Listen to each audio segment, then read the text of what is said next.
siento extranjera en París, ni en Roma, ni en Londres, ni en Madrid, ni en Nueva York. Y sin embargo soy un bien de esta tierra. A esta tierra traigo esas tierras, y a esas tierras llevo la mía.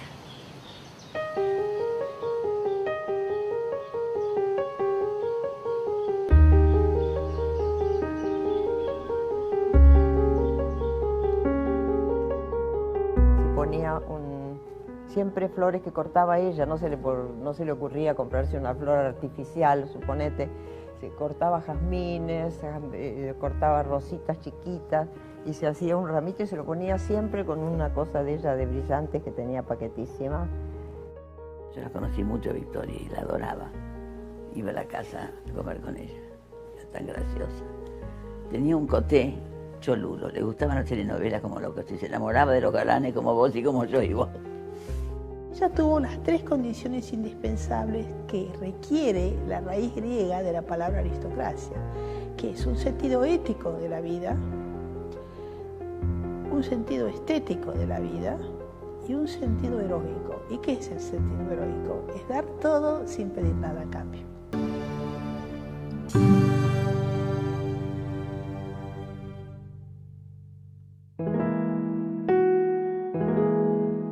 Victoria Ocampo nació el 7 de abril de 1890, primera hija del matrimonio Manuel Ocampo y Ramona Aguirre.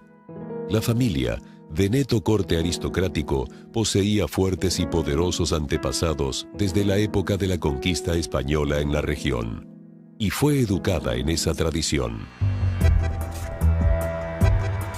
Ella consideraba la historia de la Argentina como una historia de familia prácticamente. Sarmiento venía a su casa para ver a su abuelo. La familia de Ocampo se componía de 6 hermanas, de las cuales la mayor era Victoria. Después venía Angélica, después venía Pancha, después venía Rosa, que era mi madre, después venía Clara, que se murió muy chiquita, de 12 años, y después venía Silvina. Todas mujeres, todas muy lindas y, en fin, muy felices cuando eran chicas, parece. Y ella va a tener una educación europea. Ella incluso muchas veces se va a quejar de que a ella le resulta más fácil la escritura, ya sea en francés o en inglés, incluso pensar en un idioma extranjero que quizás en el propio español. Esto también me parece que, más allá de los prejuicios que uno pueda tener, me parece que esto también marca una forma distinta de pensar. Victoria vivió una infancia consentidísima, tanto es así que el servicio que había en la casa la llamaba la infanta, porque claro, y además era una chica muy vivaz, muy linda, muy bien vestida, lógicamente. Cada una de las niñas Ocampo, que fueron 6, tenían su propia niñera, así que vivió una niñez espléndida y le dieron todo lo que le podían dar. No fue al colegio, nunca. Es decir, no tuvo esa iniciación que tenemos nosotros todos a la vida de integración con otros, ¿no? Con otros que no pertenecen al propio clan, ¿no? Acá hay varias fotos. Esta es muy joven, un poco más de 15 años, parece una persona mayor por la ropa. Está en la terraza del Hotel Majestic en París. Esta está en el interior del país, en una estancia, acá en Mar del Plata, en la Costanera, acá en San Isidro, en la quinta de San Isidro.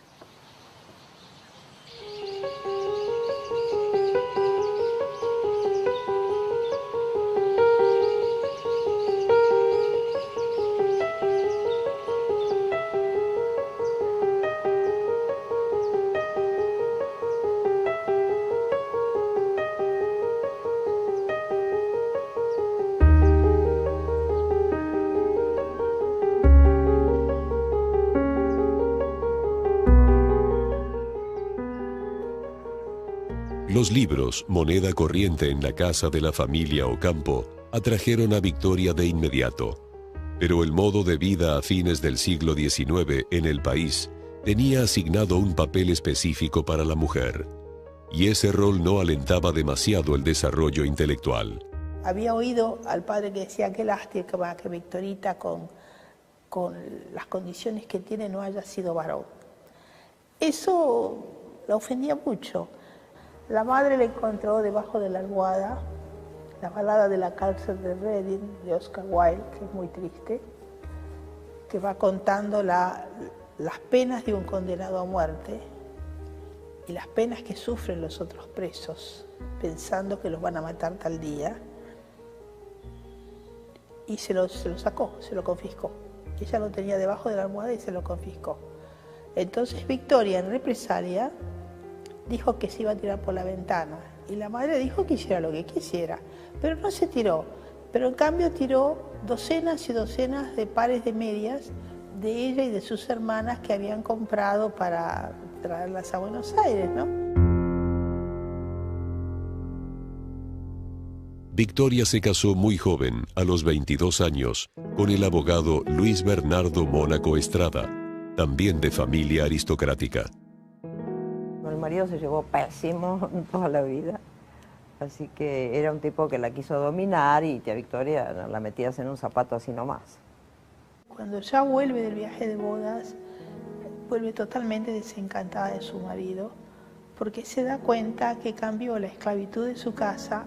En la época de Victoria una chica no podía salir sola a la calle, y en ese viaje de bodas ella sufre una gran desilusión con el marido, porque se da cuenta que es cambiar una esclavitud por otra. La desilusión de ese matrimonio fue tan extrema que en la autobiografía que Victoria Ocampo escribiría tiempo después, no aparecerían registros de fotografías junto a él. Era muy graciosa, muy graciosa. Un día me dijo de un galán, mira, ese galán a mí me encanta, ¿no? Él no besa bien, no agarra bien a las chicas. Digo, Victoria, soy Victoria Ocampo, ¿qué estás diciendo? Y te cuento lo que me parece. Fue apasionada, amó mucho, se equivocó o no se equivocó, no sabemos si sí o si no. Tuvo una gran pasión y después tuvo romances menos sensibles. Entre esos romances resonaron varios intelectuales de la época. Río de Rochelle le impactó a Victoria la presencia de este hombre, sus conocimientos, y Victoria lo admiró profundamente, pero la relación no pudo ir más adelante porque él tenía unas ideas él apoyaba a los nazis. Y Victoria no podía pensar, no podía seguir con ese hombre.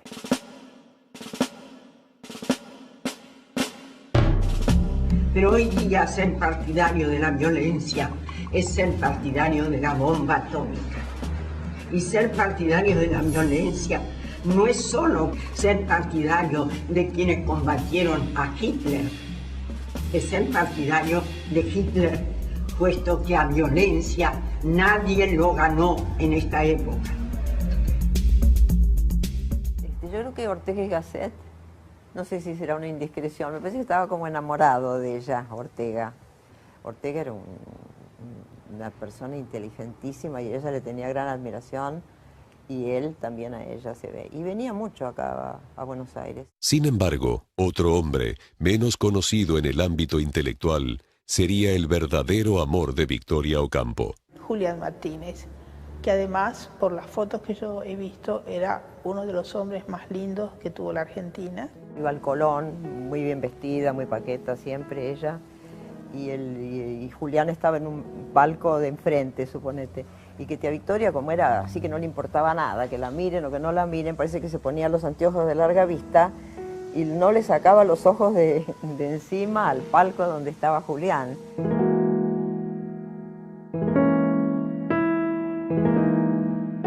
Soy una escritora que se leerá de aquí a 50 años para saber qué pasaba en el corazón de los argentinos de mi época.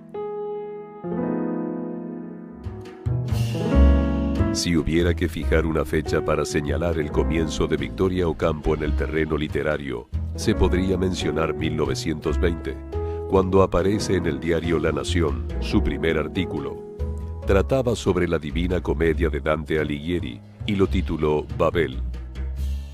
Había estudiado también la Divina Comedia, de ahí que sabía también italiano, y decide escribir sobre el canto 15º del Purgatorio y lo llama Babel y lo publica en el diario La Nación. Ella ya tenía en ese momento 30 años, lo publica en 1920 y ella cuenta que fue un día, y lo cuenta en la autobiografía, que fue un día de sol y nubarrones encontrados porque los padres estaban muy disgustados porque había publicado un artículo en el diario La Nación. Una señora podía escribir, pero tenía que usar un seudónimo de hombre. Ella era una mujer muy libre y muy independiente en su vida propia. Yo admiro mucho a Victoria Ocampo como escritora y como mujer que vivió como ella quiso y desarrolló su personalidad y su intelecto y dejó una obra muy importante, muy interesante. Todo lo que rodea a Victoria es como novelesco, hasta esas 6 hermanas mujeres, ¿no? Y ella escribía por pasión de escribir. Ella no le importaba vender los libros, no lo necesitaba. Necesitaba escribir. Era respirar para Victoria. Y yo creo que ella tiene que haber tenido una cosa medio amarga de no haber sido reconocida en su momento. Siempre dicen Silvina es la genial, la poeta, la artista, y Victoria es periodista. Es macana, porque yo he leído ahora las memorias de ella y escribe, pero excelentemente bien. Escribe ella y transmite muchísimo. No es solamente una periodista, porque cuando está hablando de sí misma no es periodismo. Y habla muy bien de su vida, de su niñez, de su familia, de sus hermanas. Yo encuentro que escribe admirablemente bien. Sus primeros libros fueron De Francesca a Beatrice, publicado en 1924, con prólogo de Ortega y Gasset, y en 1926, La Laguna de los Nenúfares. Los libros de Victoria ahora los están leyendo, porque en aquella época era que esa mujer tan joven y tan linda, con tantos apellidos y con tanta plata, que además escriba, pero ahora que está muerta, se juzga sin todos esos preconceptos que son tan peligrosos.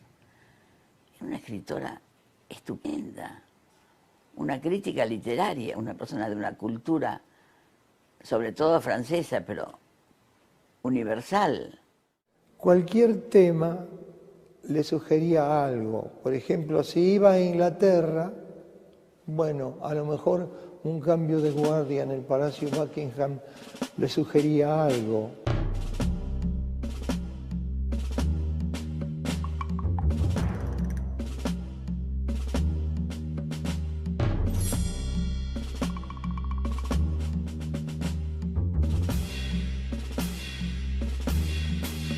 Victoria sí hacía lo que quería. Era tímida al mismo tiempo, ¿eh?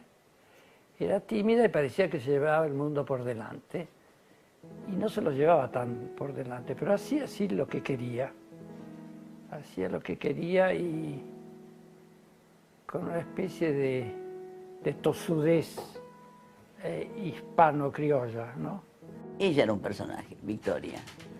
Una cosa muy, muy particular, muy perdonando los deslices amorosos, pero no de Victoria, desde que entrabas a la Victoria, no podías sacar ni siquiera un pucho, ni pedir una gota de alcohol.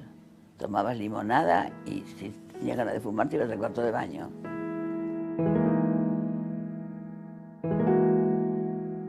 Tenía pautas éticas muy profundas y muy hondas, que se reflejan en su vida y en su obra.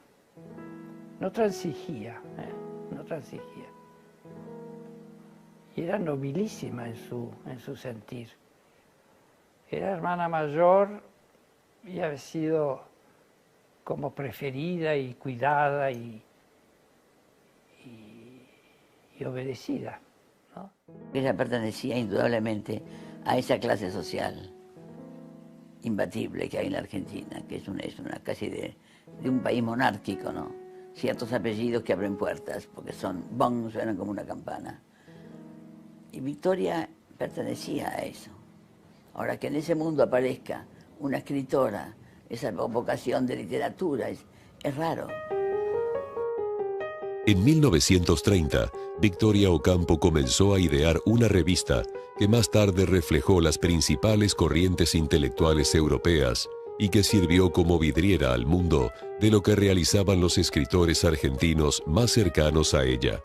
La revista salió en enero de 1931 y se llamó Sur. La impulsaron a fundar esa revista el norteamericano Waldo Frank y el argentino Eduardo Mallea, y desde España la presionó bastante Ortega y Gasset, que fue el que le dio nombre a la revista. Póngale Sur, le dijo a Victoria, porque está en el sur realmente. Y bueno, de la revista que se fundó del 30 al 31, duró 40 años.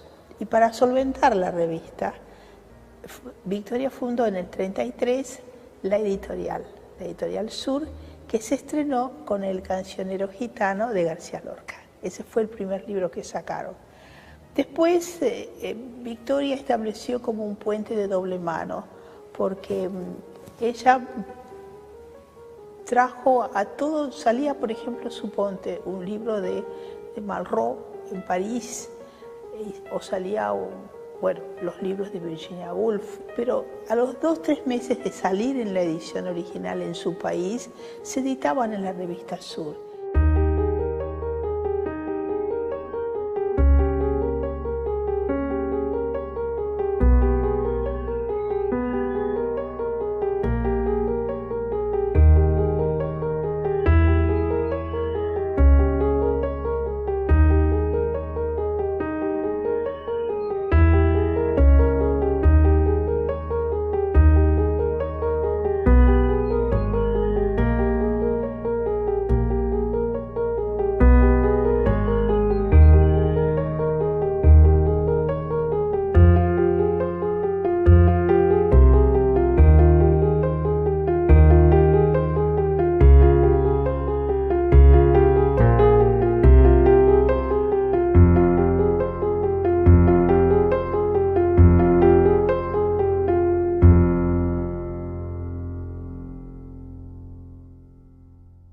No había ideología en la revista.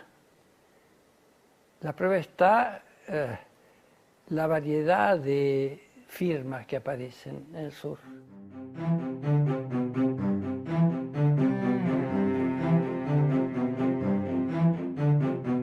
Victoria publicó blancos, negros, amarillos, colorados, y además publicó a gente de la extrema izquierda, a gente de centro y a gente de la extrema derecha. Para ella no hubo nunca, ella fue una mujer apolítica. En 1933, Victoria Ocampo selló una de las grandes duplas creativas que dio la literatura argentina al presentarle al joven Adolfo Bioy Casares a Jorge Luis Borges. Años más tarde, Bioy Casares se casó con la hermana menor de Victoria, Silvina Ocampo. Borges, Bioy y Silvina participaron activamente en Sur.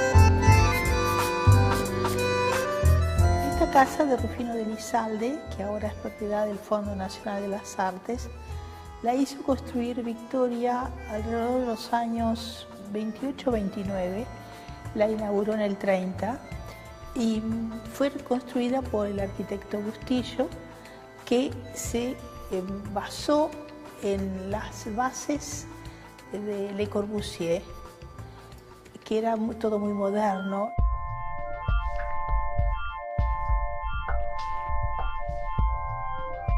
La escalera que está casi en la entrada, ahí había en el primer descanso, sobre la pared un gran espejo, y en el espejo se leía la palabra sur y estaba el mapa de América, y ahí se tomó la foto en el verano del 30 al 31, la foto de la inauguración de la revista Sur. Una tarde estaba yo ahí en la redacción de Sur, en la vieja casa de Piamonte y San Martín. Había ido a verlo a Pepe seguramente para entregarle algo de lo que había escrito, comentado, y de pronto se abrió la puerta y apareció el temblor de tierra, ¿no?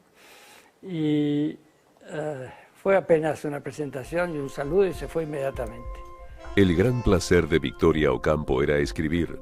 Contaba todo lo que veía como una cronista implacable de su época. Una prueba de ello fueron sus libros Domingos en Hyde Park de 1936 y San Isidro de 1941.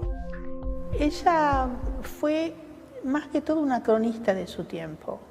En los testimonios va contando todo lo que pasa, todo lo que ve. Incluso hace una narración estupenda del juicio de Nuremberg, donde ella fue la única mujer invitada. Es decir, que Victoria tenía un gran...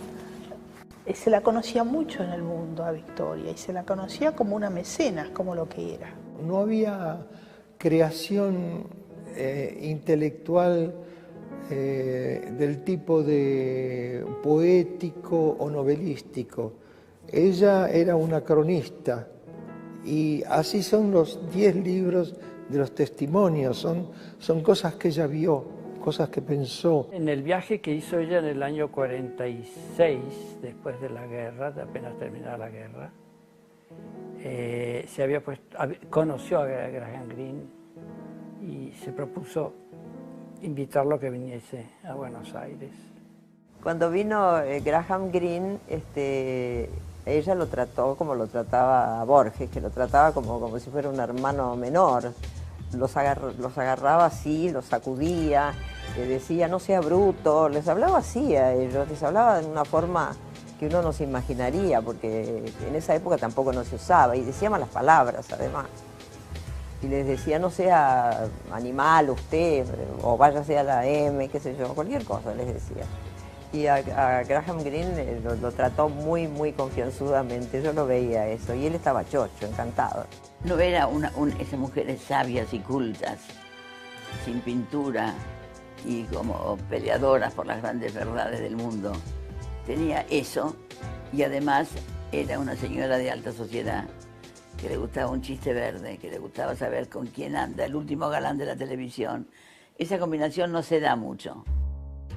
Viajera incansable, amiga de los más prestigiosos artistas e intelectuales europeos, mecenas de la literatura argentina, pero irremediablemente atada a su condición de aristócrata, Victoria se fue convirtiendo en sinónimo de una cultura que no se emparentaba con los tiempos que a mediados de los 40 comenzó a vivir el país.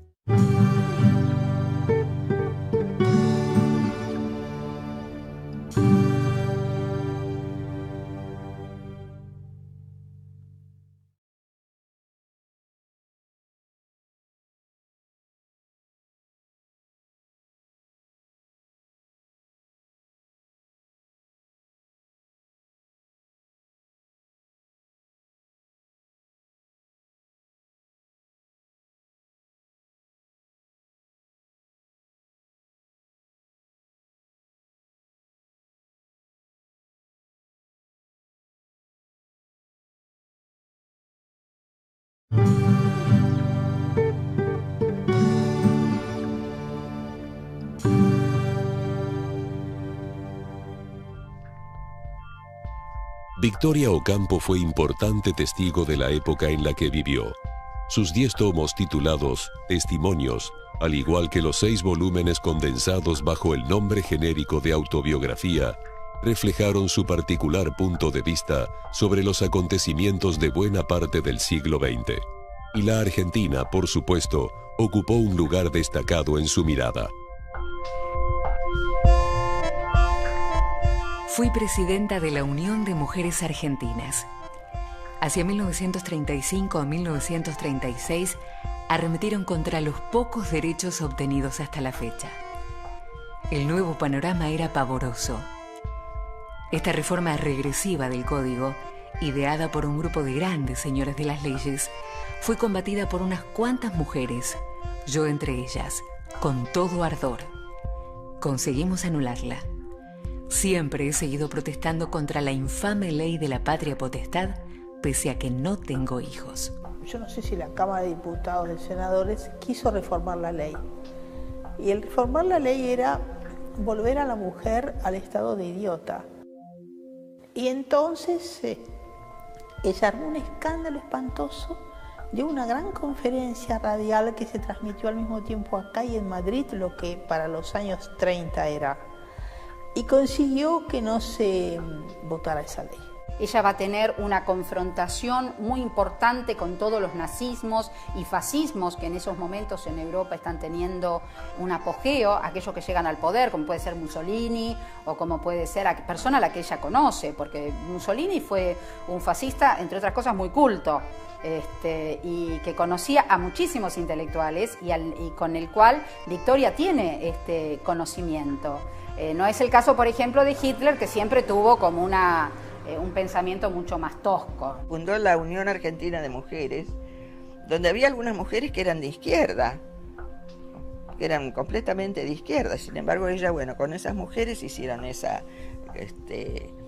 defensa de la ley de derechos civiles, porque ella, a pesar de que, como te digo, era muy independiente su manera de vivir, ella también había sufrido en carne propia la falta de derechos, como sufrían todas las mujeres. El país entero vive su jornada de júbilo supremo.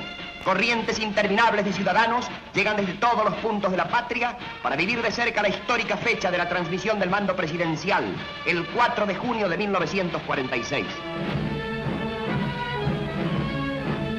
La esposa del presidente, doña María Eva Duarte, que comparte hoy las horas del triunfo, como convivió ayer las jornadas inciertas y difíciles. Cuando ella está acá y tiene que ver o pensar la experiencia de los 2 primeros gobiernos peronistas, ella tiene una confusión, que es asociar esta experiencia del peronismo con los fascismos. Esta confusión, o esa particular interpretación del peronismo, se vio reflejada años más tarde en una obra teatral que la tomó como personaje protagónico. A ella y a otra mujer que marcó el rumbo de los acontecimientos en el país, Eva Perón. En sus nombres se reflejaban 2 modos de interpretar la Argentina, Eva y Victoria.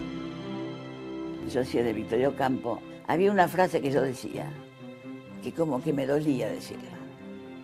Cuando yo le decía a Eva, yo soy una argentina que sobrevive apenas en este prostíbulo mal aireado en el que han convertido ustedes al país.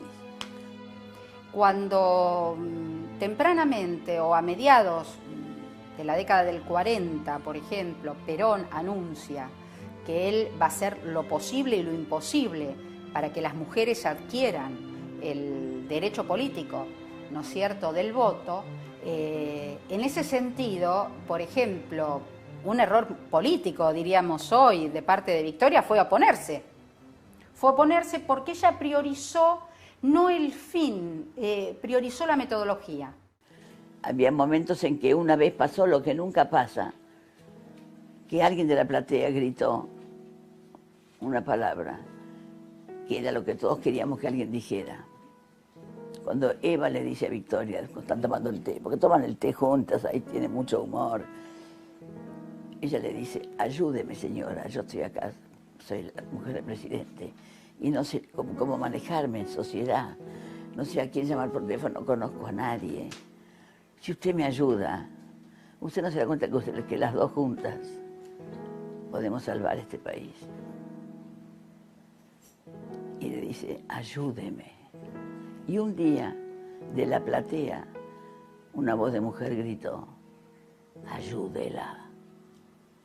Y mucha gente creyó que era una actriz, que era parte de la obra. Y era el clamor del mundo entero, que dicen, bueno, dense la mano, déjense de romper los cocos, y están peleándose. En este sentido, la confrontación que van a tener Victoria y Eva va a ser una confrontación interesante. Yo siempre digo, una tenía lo que la otra anheló. Y quiso ser actriz de veras. Es uno de los mejores chistes de la obra.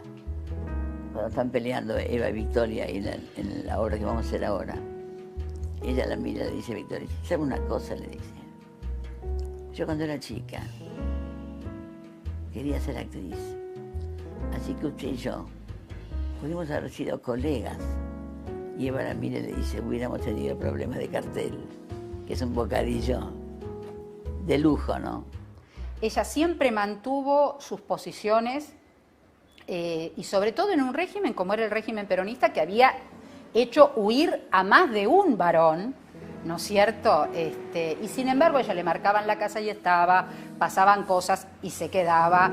Su notorio enfrentamiento con el gobierno de Juan Perón motivó que el 8 de mayo de 1953 Victoria Ocampo fuera detenida bajo el falso cargo de atentar contra el presidente. Mientras Perón está dando un discurso, va a tener 2 bombas. En ese sentido, Perón empieza a echarle la culpa a los comunistas y empieza a asociar la figura de los intelectuales disidentes con los comunistas. Digamos, cualquiera de nosotros sabe que si había alguien lejos del comunismo, ese alguien podía ser Victoria Ocampo. Por su clase, por su formación, era una liberal.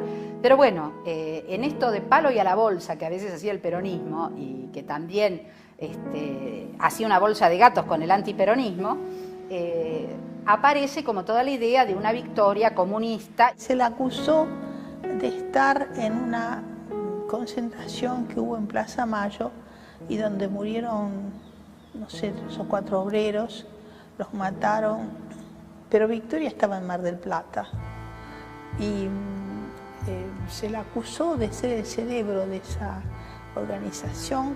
Ahí va a ser llevada a la ciudad de Buenos Aires, la traen y ahí va a ser, la tienen como detenida en el departamento de policía, le empiezan a hacer preguntas sobre si había puesto la bomba, sobre su participación, si había dado dinero, si había dado, a los cuales ella responde por supuesto que no, sin dormir, no la dejan dormir. Después, bueno, por supuesto que le van a comunicar a su familia que ella está en Buenos Aires y simplemente le van a permitir que le acerquen comida. Ese va a ser todo el privilegio y después va a ser trasladada a una de las pocas cárceles de mujeres que había en esos momentos, que es en San Telmo, que es en la cárcel de Buen Pastor. Y el Buen Pastor ella estuvo más o menos un mes escasito, será un mes, 28 días, 20, alguna cosa así. Y le pidieron desde el Bajarnel Nehru y Gabriela Mistral, que era premio Nobel, y gente muy importante de todo el mundo le pidió a la libertad de Victoria Ocampo, la pidió al gobierno peronista.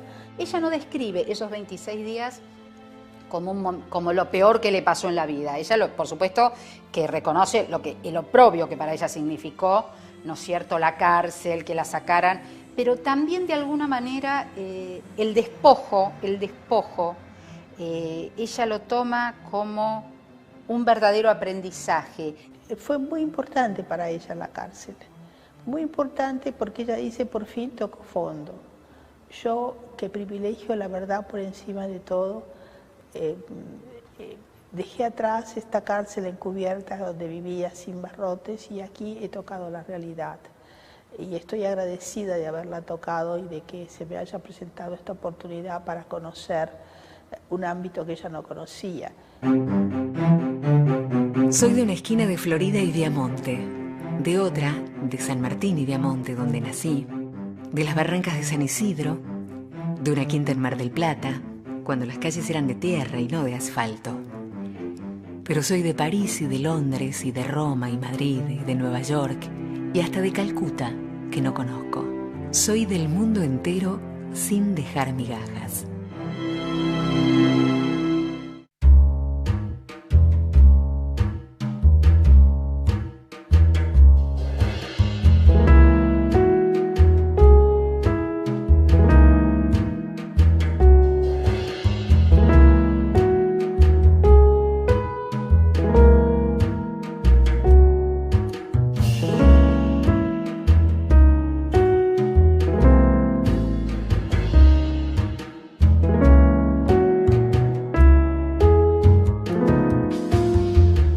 casa esta la edificó mi abuelo, el padre de tía Victoria, y la estrenaron creo que en 1901 o algo así. Y ellos pasaban siempre los veranos acá, no era una casa de invierno, venían nada más que en el verano y nosotros también. Me invitó a ir a San Isidro y fui a algún té, esos clásicos tés de Villa Ocampo, donde reunía a su gente amiga, a la gente que pasaba por Buenos Aires, y ella tenía interés de que conociesen a quienes colaboraban con la revista Sur. La mansión de San Isidro, Villa Ocampo, fue el lugar por donde pasó buena parte de la cultura del mundo entero. Igor Stravinsky, Graham Greene, Jorge Luis Borges, Rabindranath Tagore, Roger Caillois, Albert Camus, André Malraux, Octavio Paz, Pablo Neruda, Maurice Ravel, Federico García Lorca, Arthur Rubinstein. Victoria se encargó de que sus puertas siempre estuvieran abiertas al debate intelectual. Esos debates se vieron reflejados en varios libros. Tagore en las barrancas de San Isidro y Diálogos con Borges, entre otros títulos publicados por la Editorial Sur.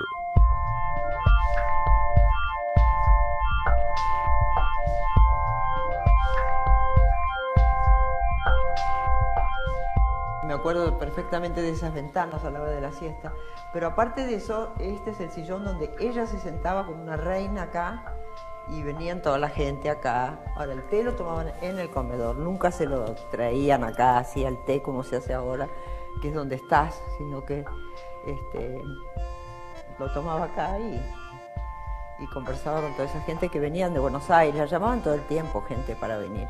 Acá está con Stravinsky, también en San Isidro, y esta es muy linda también porque la muestra como parte de su gran personalidad tan moderna, de en esta época manejar un coche decapotable, no se usaba. Y en una ocasión que Tita Merelo vio que había venido una persona importante del extranjero, dijo, parece mentira, todo el mundo en el extranjero conoce esa casa, pero a mí nunca me invitaron. Y Victoria estaba viendo esa emisión en televisión, tenía prendido el televisor y entonces hizo buscar el número de teléfono de Tita Merelo y la invitó a tomar el té con ella. La intensa actividad cultural desarrollada por Victoria Ocampo a lo largo de toda su vida motivó que fuera designada como miembro de la Academia Argentina de Letras. A pesar del reconocimiento tardío, fue la primera mujer en ocupar ese lugar el 23 de junio de 1977. En el año 78, en un momento dado, me llama por teléfono ella misma y me convoca, porque convocaba, ¿no?, para que fuese a San Isidro a verla. Y esto coincidió con el final del Campeonato Mundial de Fútbol, el partido Argentina-Holanda, creo que era. Y cuando llegué a Villa Ocampo, pude subir al primer piso y pasé por primera vez en mi vida al cuarto de Victoria. Y ella estaba en la cama, con todo el pelo echado hacia atrás, y lindísima, y estaba viendo el final del partido, sin sonido, no tenía nada más que la imagen. Y vimos el final del partido, me recibió así, me hizo señas de que me sentara, vimos el final, y me acuerdo que ella misma apagó el aparato y me dijo, ha ganado todo lo que más detesto.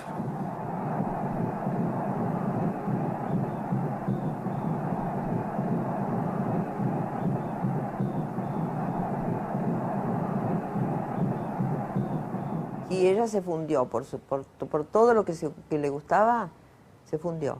Vendió todas sus alhajas para abrir seguramente la revista o para traer a algún escritor que le interesaba, pagarle el hotel o lo que fuera, pagarle todo lo que fuera posible. No, ella realmente era muy rica y la verdad que se tiró toda la plata para lo que le gustaba, o sea, se dio el gusto de hacer lo que le gustaba en su vida y se gastó la plata.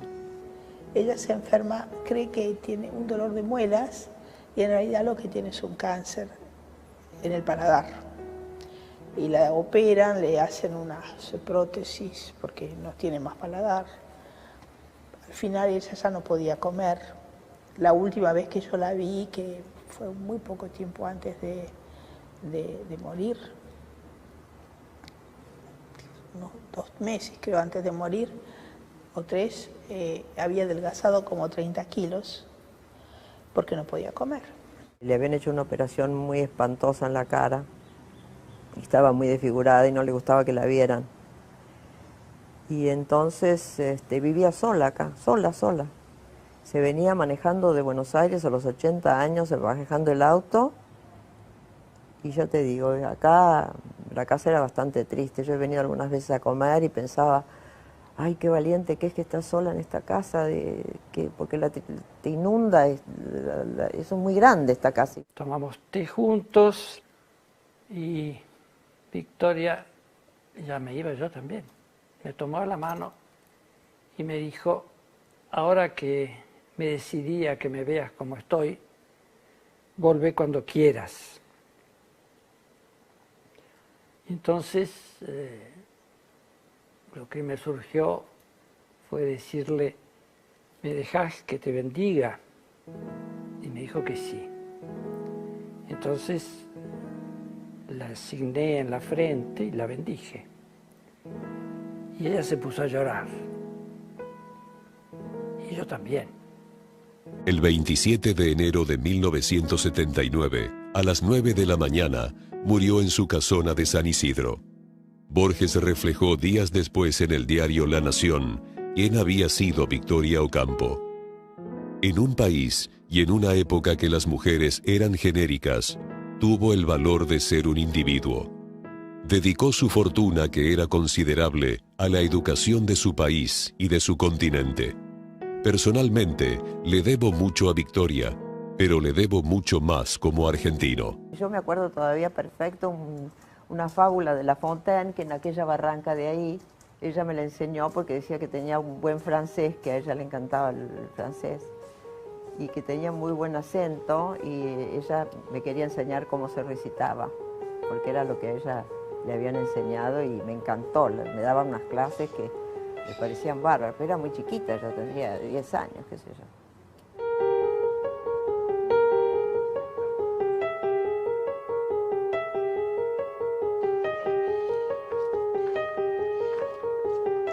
La raison du plus fort est toujours la meilleure. Nous allons le montrer tout à l'heure.